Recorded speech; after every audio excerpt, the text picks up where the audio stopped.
Vamos a ver operacionalización de variables. Bueno, una vez que uno declara su problema científico, su pregunta científica, su objetivo general y su hipótesis, o por lo menos hasta su objetivo general, uno tiene que definir variables.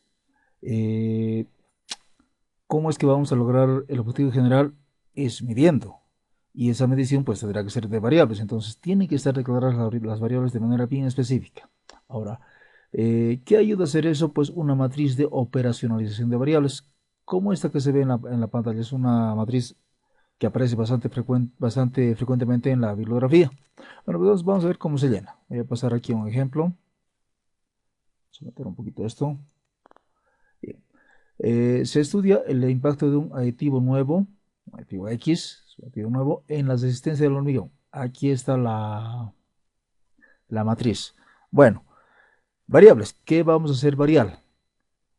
Bueno, nuestro objetivo general tendrá que ser determinar el impacto, lo que dice acá, ¿no? Determinar el impacto del aditivo nuevo en la resistencia del hormigón. Entonces, queremos hacer eso. ¿Qué vamos a medir para eso? Pues podemos medir o deberemos medir la cantidad de aditivo.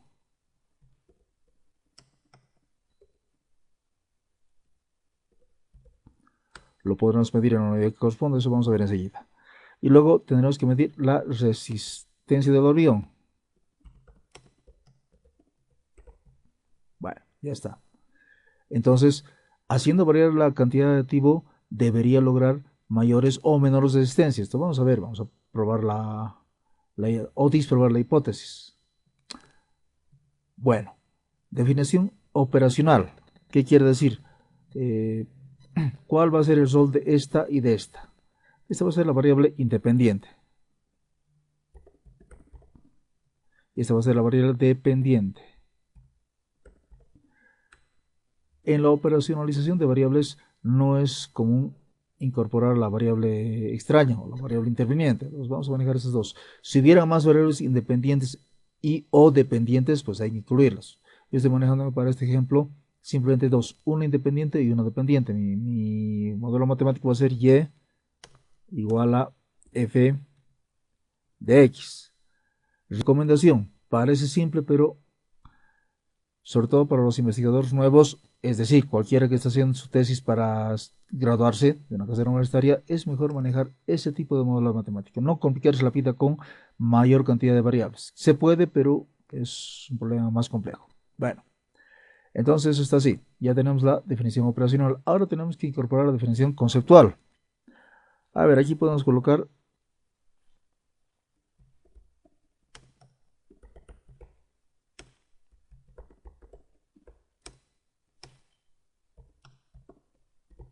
A ver, la mezcla de hormigón. Ya.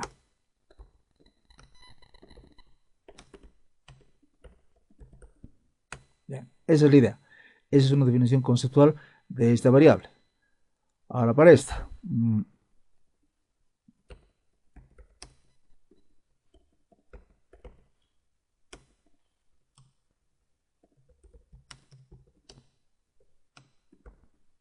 Ya está. No nos olvidemos que resistencia característica en sí misma es un concepto. No todas las resistencias son resistencia característica. Bueno, esos ya son conceptos de tecnología de hormigón que ustedes ya conocen. Ya está, ya tenemos las definiciones conceptuales y las definiciones operacionales. Ahora, dimensiones.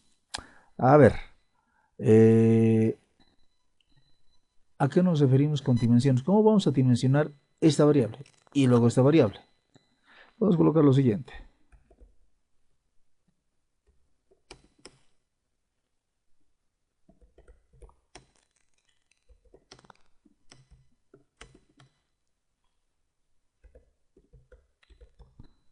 Bien, esa es su dimensión, ¿no? ¿Cuánto aditivo vamos a colocar por cada metro cúbico? Porque cuando estemos dosificando, o sí, cuando estemos dosificando, estemos construyendo o elaborando la dosificación, pues tenemos que incorporar el aditivo, pero eso va a ser siempre por metro cúbico. Y ya cuando estemos manejando unas probetitas, pues habrá que, en base a esa dosificación, calcular cuánto va a entrar. Y bueno, esto, ¿cómo lo colocamos? Bueno, simplemente va a ser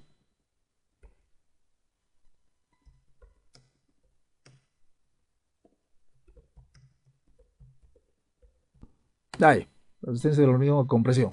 Nada más, porque vamos a conseguir esto, compresión. Bueno, si uno quisiera medir cierto otro parámetro, pudiera ser atracción. Y determinaríamos tal vez otra propiedad, bueno, en fin. Pero la investigación está para compresión. Ahora, ¿cómo vamos a determinar esto? En indicadores, lo mismo. ¿Cómo se va a determinar? Prácticamente va a ser lo mismo.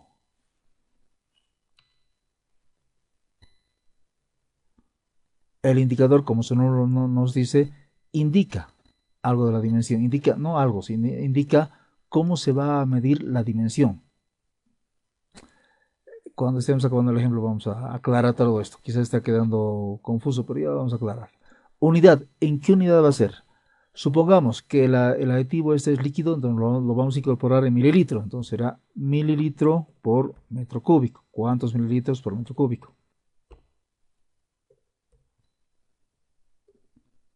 ¿Y en qué medimos la resistencia? Pues en kilogramos sobre centímetro cuadrado, si fuera el caso. Finalmente, técnica para resolución de datos y o medición. A ver.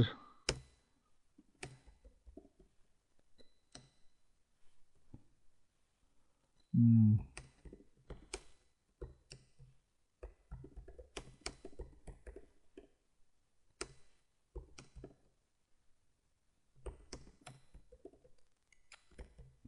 da.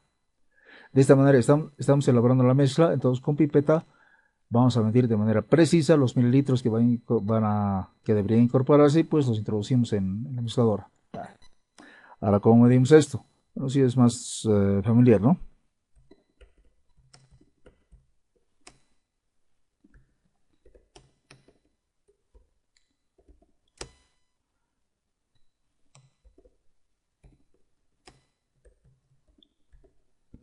Prensa hidráulica, bueno, en fin, esto ya lo hacemos todo el tiempo. Y esta ya tenemos operacionalizada operacionalizadas nuestras variables. Hay cosas que aquí, por ejemplo, se está repitiendo. Vamos a ver en otro ejemplo que no se repiten, depende de la circunstancia, pero acá se está repitiendo. Hay cosas que son bastante obvias, ¿no? Entonces, esto lo podríamos,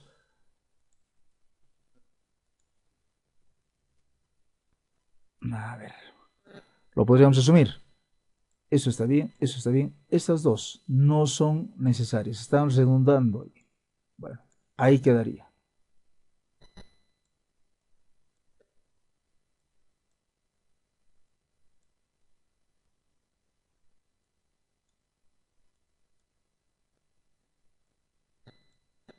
Ahí está.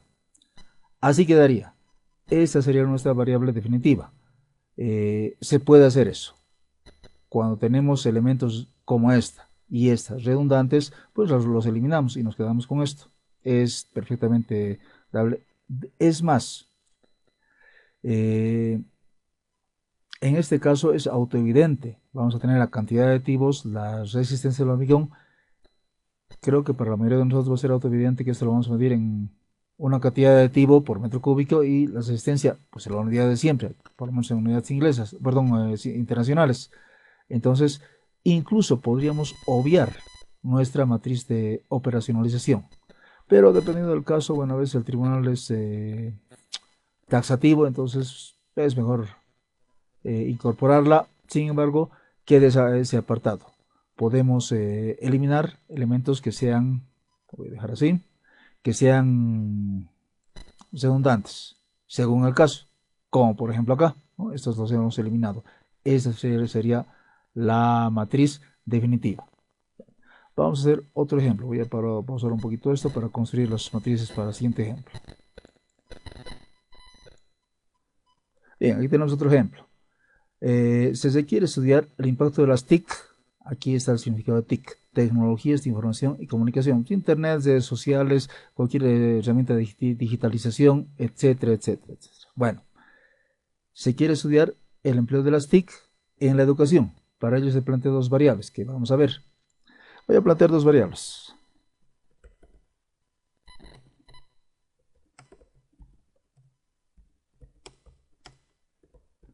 Esa va a ser una primera variable. la actitud de los docentes hacia las TIC, es decir, las usa, no las usa, le gusta, no le gusta, y vamos a ver qué es, bueno, si le gusta, no le gusta, las usa, las puede usar, etcétera. Vamos a desarrollar todo eso acá, ya vamos a ver cómo. Bueno, en fin, entonces una primera variable. Una segunda variable, si el docente las usa, le gusta, no le gusta, debería repercutir en el desempeño de los estudiantes. Entonces, eso vamos a colocar acá. Rendimiento de los estudiantes. Ya. Definición operacional, pues esta va a ser la independiente. Y esta otra variable va a ser la dependiente. Nuevamente estamos hablando del caso de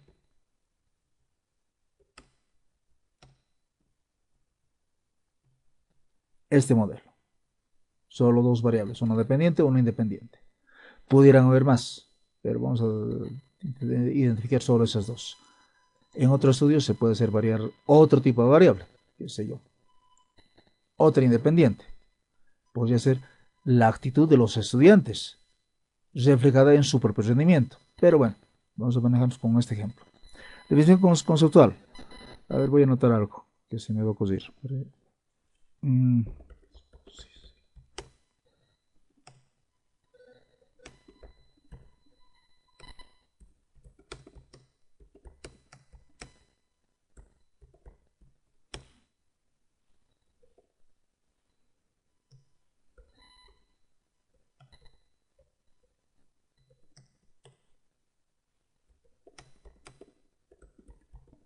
Ya. Definición conceptual. La actitud, o sea, la predisposición de los docentes a usar las TIC, bien sea por sí mismos, para su propio desempeño y desarrollo profesional, y por sus estudiantes, para el aprovechamiento de sus estudiantes. ¿Y ahora cuál sería esto? La definición conceptual de esto, ¿a qué le llamamos rendimiento?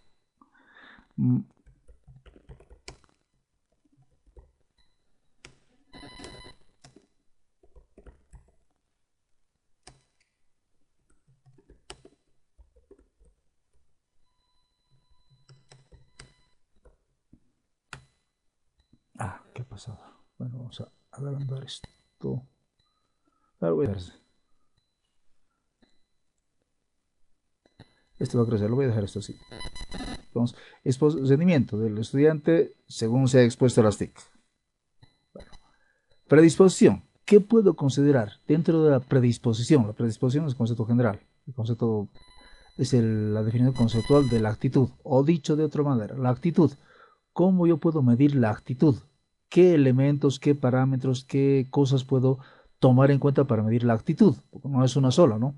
Por ejemplo, decía hace un momento, si le gusta, si no le gusta, si las usa, si no las usa. Voy a colocar acá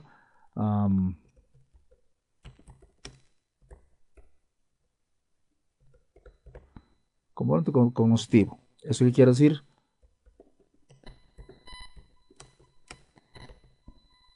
Puede manejar las TIC, sabe manejar las TIC. Otro sería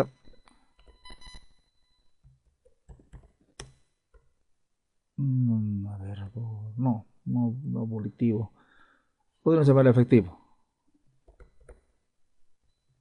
¿Eso qué quiere decir? ¿Le gusta? Vamos a anotar justo eso.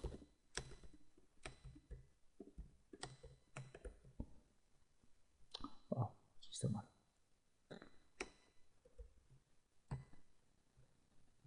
¿Puede manejar?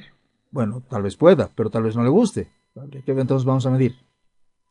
Como verán, entonces, una variable tiene varias dimensiones. Vamos a poner una más. Puede que sepa manejar, puede que le guste, pero puede que por una serie de circunstancias, hace, en el peor de los casos, flojera, no lo hace. Entonces aquí vamos a poner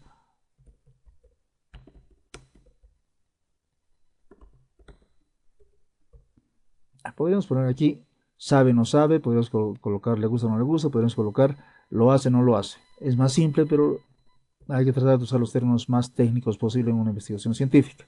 Aquí vamos a colocar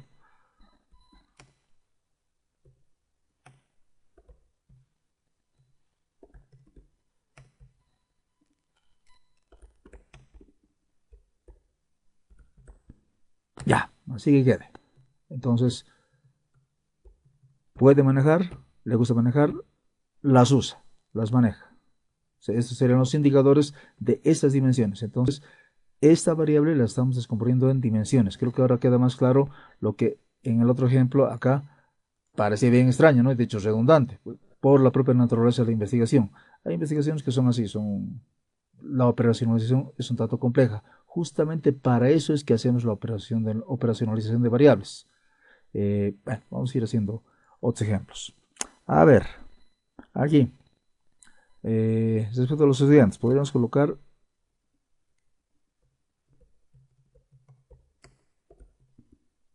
la relación con las TIC. Lo mismo, podría manejar, el estudiante puede manejar las TIC. Voy a copiar esto.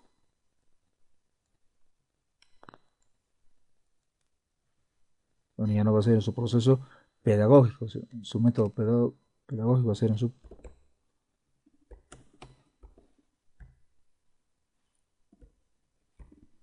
Ya. ¿Qué más? ¿Qué otra dimensión podríamos considerar?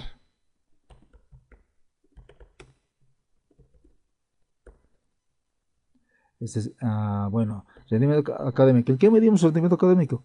Pues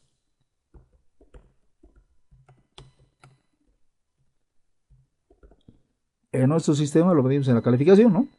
Si va a aprobar o no va a aprobar, medimos en eso. Es decir, de poco sirve que el docente pueda hacer todo esto si el estudiante no puede. Por eso hay que definir, o en este problema definiríamos esa dimensión, y esa dimensión tiene dos indicadores, no solo uno, porque puede que maneje, pero tal vez no los usa. En fin, ahora, ¿en qué unidad? ¿Cómo vamos a medir esto? Esos son los indicadores, pero ¿qué unidad va a tener estos indicadores? ¿Cómo voy a medir si el docente puede manejar o no puede manejar las TIC? Podría medir, a ver,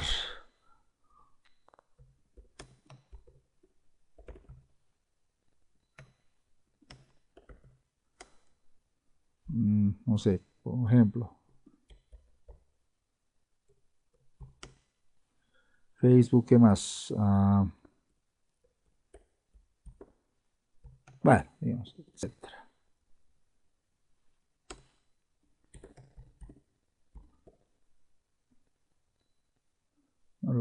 Número de plataformas de TIC que sabe manejar. Ya. Entonces vamos a contar cuántas plataformas sabe manejar para ver si puede o no puede manejarlas. Esa sería una manera de medir. Ahora, ¿le gusta? ¿Qué podríamos medir?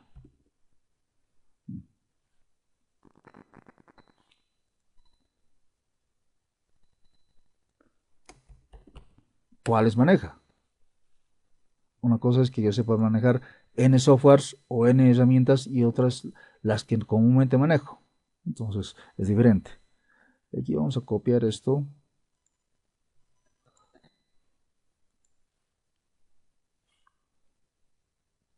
Entonces una cosa es que yo maneje y otra cosa es que las use en mi materia. Entonces vamos a poner eso.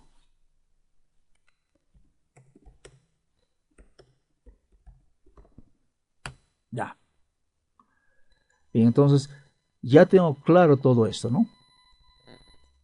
¿Cómo voy a medir esos indicadores? Aquí esto es claro, esto no hay donde perderse. Esto es cuantitativo, taxativo. Ahora, lo mismo tengo que hacer acá. Voy a copiar. Es porque va a ser lo mismo. Número de plataformas TIC que el estudiante maneja. Y podría copiar esto mismo. O sea, la idea es la misma. Número de plataformas TIC que use en la asignatura, en la materia. Ahora, la calificación por la de siempre, ¿no? Numérico, cuantitativa. De 0 a 100, ¿no? El sistema universitario. Entonces, en el indicador son maneras concretas, cuantificables de medir. Aquí es lo directamente cuantitativo, como lo era acá, ¿no? Entonces, en ese tipo de variables, pues a veces se presenta esto. Vamos a ver un último ejemplo para ingeniería, pero lo acabaremos. ¿Cómo puedo yo medir? Ya sé qué voy a medir. cuántas plataformas sabe manejar. ¿Cómo podría medir eso?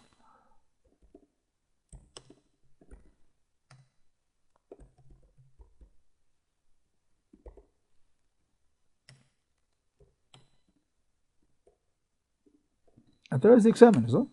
Se lo toma un examen escrito o un examen en computadora, a ver si puede manejarlas. Luego, ¿cómo puedo hacer esto? ¿Cómo puedo tomar en cuenta esto? Pues un conteo, simplemente quiero saber cuántas plataformas maneja. Pues a ver,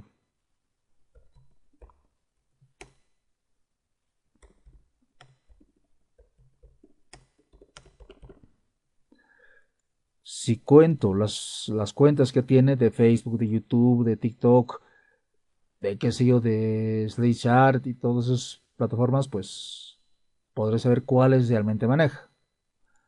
Y finalmente esto, a lo mismo, tiene que ser conteo. Acá está lo que tengo que medir. ¿Cuáles usan su asignatura? Pues hay que ir a la memoria de su asignatura. Podemos colocar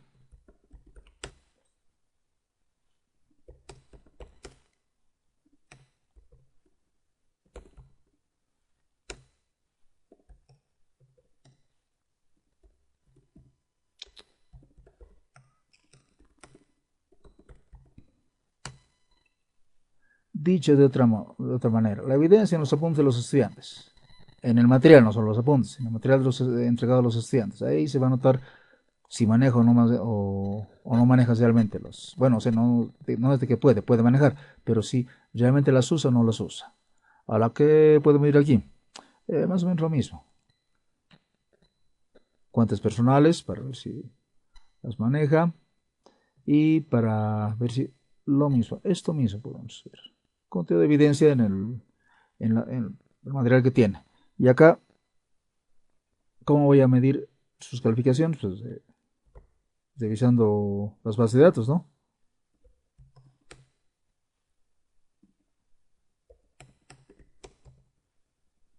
De su unidad académica, de su carrera. Listo. Entonces, ¿qué es lo que acabo de hacer? Operacionalizar variables. Definir en base a estas variables que si ustedes se detienen a leer un poco, se ven abstractas, ¿no? ¿Cómo voy a medir esto? Bueno, pues para eso sirve. Para que variables abstractas las podemos establecer, como dirían, podamos establecer la manera de medir concreta. Aquí está qué voy a medir y aquí está cómo lo voy a hacer. A esto quería llegar y esto voy a implementar en mi tesis, ya cuando esté desarrollando, en su caso en CIF 400. Eso es lo que tengo que hacer. Entonces, cuando uno realiza bien su perfil, esta parte es muy importante, pues ya no debería perderse en su desarrollo de la tesis. Ya está aquí esclarecido, planificado. Esa es una planificación, ¿no? Entonces, pero nuevamente, esto se hace cuando las variables son abstractas. Cuando las variables son concretas como estas, pudiéramos obviar o eliminar ciertos contenidos redundantes como estos. Bueno, pero recomiendo mejor háganlo nomás por aquello de que pudiera haber un tribunal que sea taxativo, que no está mal, ¿no? Es su trabajo. Bien, vamos a detener esto, vamos a hacer otro ejemplo, pero voy a construir la matriz para no perder tiempo en pantalla, en video. Bien, un último ejemplo. Vamos a hacer esto mismo, un problema con variables abstractas, pero para ingeniería. Bueno, ¿qué tenemos? ¿Qué he inventado? Se quiere estudiar el riesgo sísmico de los edificios del casco histórico de la ciudad de Potosí en función de la estructuración de los mismos. Es lo que queremos hacer. Entonces, me voy a definir como variables la, la estructuración y la variable riesgo. Obviamente, esta va a ser la independiente y esta va a ser la dependiente. A ver, creo que estoy grabando. Sí, está grabando. Bien. Ahora, definición conceptual. Tengo que definir esto y tengo que definir esto. ¿Qué es estructuración? ¿Qué es riesgo? Lo vamos a definir.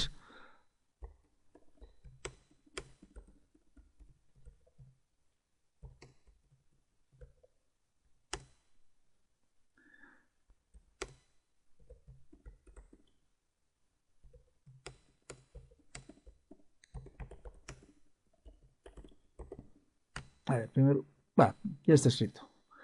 Eh, Así que lo mencionaremos. ¿Qué quiere decir esto? Dice patrón de distribución, ubicación y configuración de los elementos estructurales. Así que, ¿qué quiere decir? ¿Cómo voy a colocar las columnas? Voy a colocar de modo uniforme, no uniforme, va a ser ortogonal, no ortogonal, homogéneamente distribuido, lo mismo las vigas. Lo mismo las losas. Podría colocar, por ejemplo, losas bidireccionales, lo que llamamos losas encasetonadas, y combinarlas con losas de viguetas. Entonces eso va a tener cierto tipo de estructuración, pero podrá hacer que todo sea uniforme. Todos losas bidireccionales, losas encastonadas. Va a ser otro tipo de configuración. Eso es la configuración. Puedo colocar todas las columnas, qué sé yo, cuadradas. Es una cosa. O podré colocar rectangulares y cuadradas combinándolas. O podré colocar circulares porque la arquitectura me lo fuerza. En fin, entonces eso es estructuración. Podré colocar pisos intermedios, mezanines, o tal vez no lo haga. Todo eso es estructuración.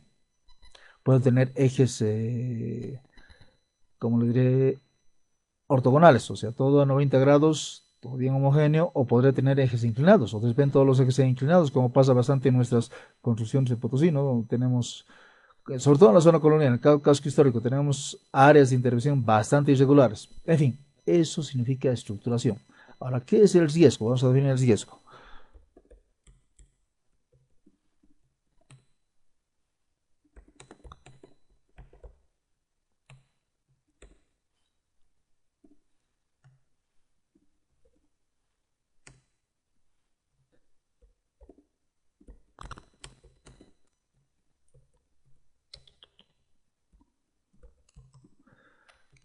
El riesgo es un concepto físico, en realidad,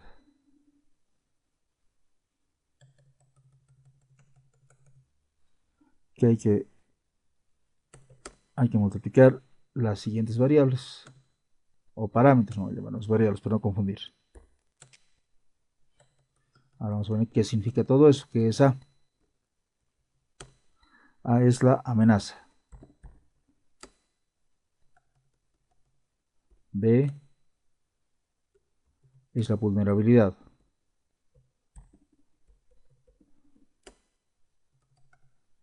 Y P es la probabilidad. Ya está. Bueno, se va a notar. Enseguida esto lo voy a ampliar. Ya está. Entonces, dimensiones. ¿Qué puedo yo tomar en cuenta para esto? Por ejemplo,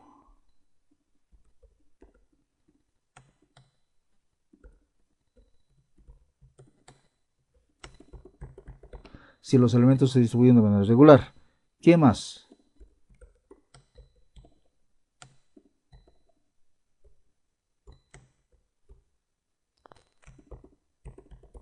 Si tengo amplios espacios libres o tal vez no. O sea, si tengo luces grandes o no. ¿Eso va a afectar a mi riesgo? Por supuesto que sí.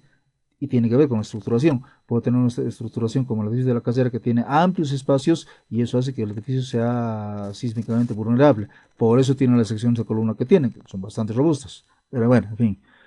Y el otro justamente sería ese, el otro aspecto.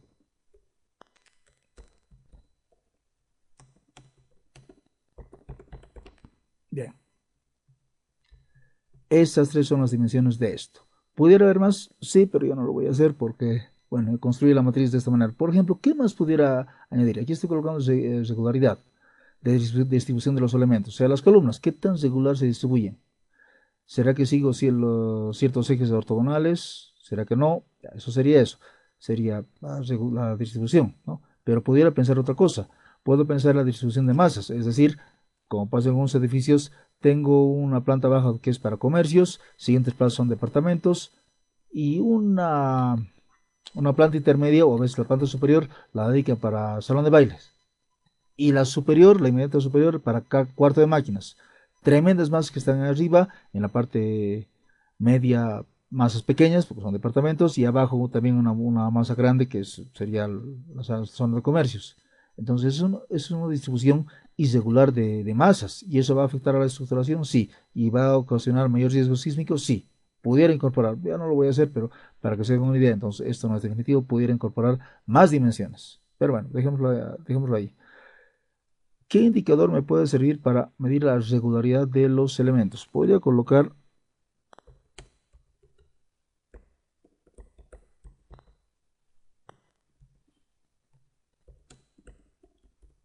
la ortogonalidad de la distribución, es decir, si los ejes son ortogonales o no lo son. ¿Eso determina comportamiento sísmico? Por supuesto que sí. Si los elementos, las columnas están espaciadas, aquí está esa dimensión, entonces puedo colocar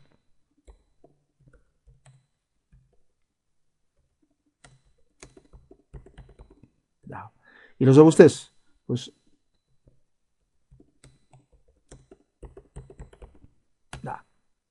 entonces yo tengo los indicadores. Ahora, ¿cuál será la unidad de todos estos? Acá pues vamos a colocar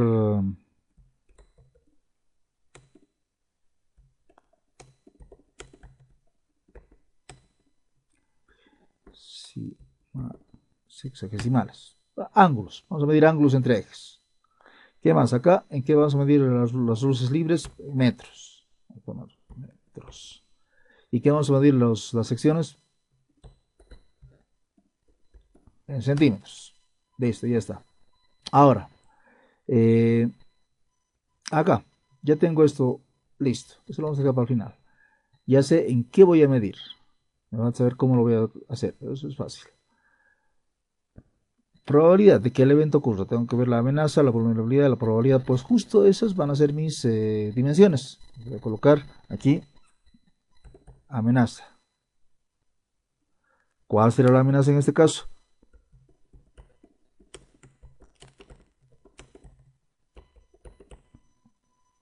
Es decir, los sismos que voy a tener en Potosí serán de gran intensidad, no de gran intensidad. Habría que ver. ¿Qué más? Dice la vulnerabilidad. Es decir, los edificios serán vulnerables, no serán vulnerables, habrán sido construidos pensando en sismos. Eso vamos a colocar.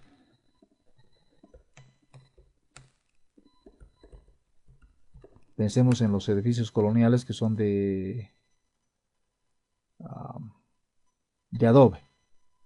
Ya tienen unas paredes tremendamente robustas, pero no está pensado eso para el sismo. El adobe no soporta muy bien las cargas horizontales. Y la probabilidad.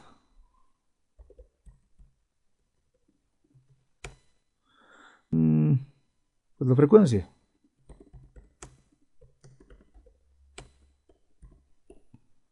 Bueno, en español se escribe con E. Es un anglicismo la palabra estándar, ¿no? En fin, ¿qué quiere decir? Sismo estándar. Si uno ve la guía de diseño sismo resistente de Bolivia, para Potosí está establecido una pseudo aceleración de 0, escribir el valor, 0.1339, si no estoy mal. ¿Qué quiere decir eso? Que con un sismo estándar, con un tiempo de retorno ya establecido, creo que eran, si no estoy mal, 200 años, no recuerdo muy bien, pero bueno, uno ya establecido, la aceleración del suelo es el 13.39% de la aceleración de la gravedad. Sí. Entonces, pues eso es un sismo estándar. Entonces, y que tenemos aquí la probabilidad, la frecuencia con que se presenta esto en Potosí. Será muy seguido, poco seguido, cada 20 años, cada 50, en fin. ¿En qué vamos a medir? Esto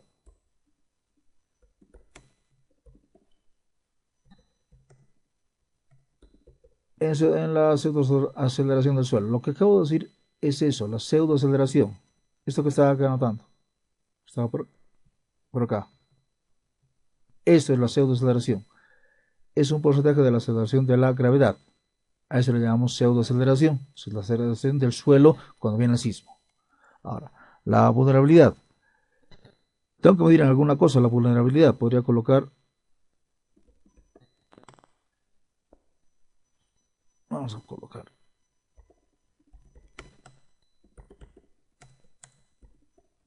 Así, de fisuras y grietas. Pudiera meter más cosas. Puedo meter más cosas. Tendría más indicadores. Si tengo más indicadores para una dimensión, es mejor generar más dimensiones. Pero lo vamos a dejar así. Probabilidad.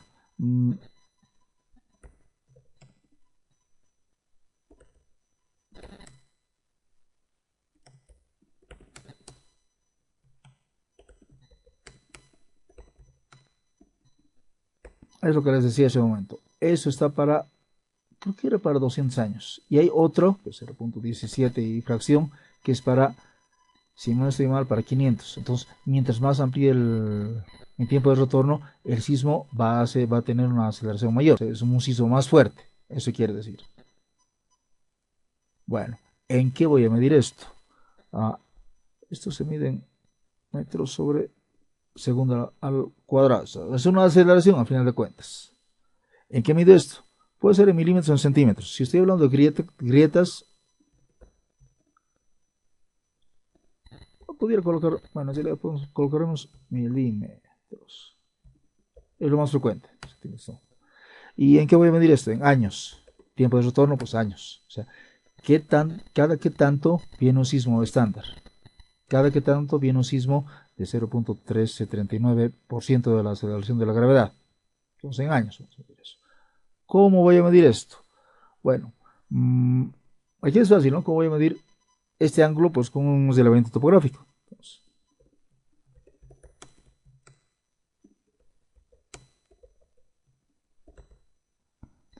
¿cómo voy a medir esto? La separación. Esto con winch.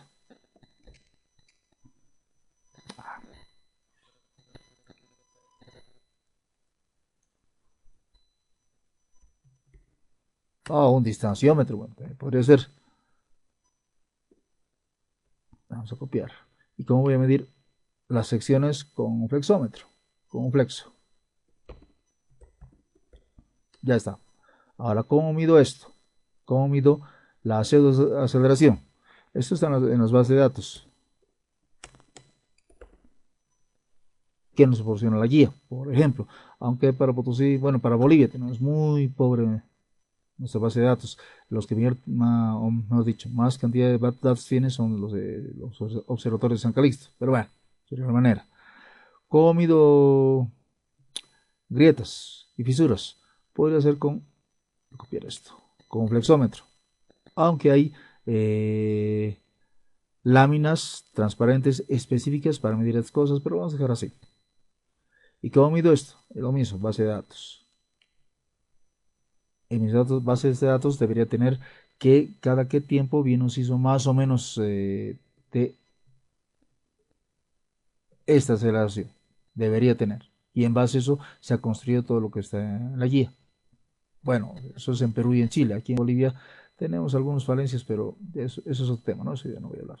Entonces, de esta manera se operacionalizan las variables, esas dos, estructuración. Si nos hacemos la pregunta de inicio, ¿en qué mide uno la estructuración? Ufa, queda complejo, ¿no? Porque es una variable abstracta. ¿En qué se mide el riesgo? Sabiendo que el riesgo depende de estas tres. Entonces, para eso es que las desglosamos en dimensiones, creamos sus indicadores, sus unidades y finalmente, ¿cómo vamos a medir? Si tengo esto bien elaborado, bien pensado, para empezar, bien pensado y luego bien elaborado, pues no debería tener problemas cuando ya esté haciendo mi tesis. Entonces, como verán, estas complicaciones, esta matriz tan compleja como se ve, tiene su razón de ser y tiene su aplicación en problemas de ingeniería. Aunque debo ser sincero, debo ser franco, variables abstractas no es muy frecuente usarlas, pero puede pasar y en todo caso ustedes estarían listos para enfrentar ese tipo de problemas. Con esto vamos a detener este video.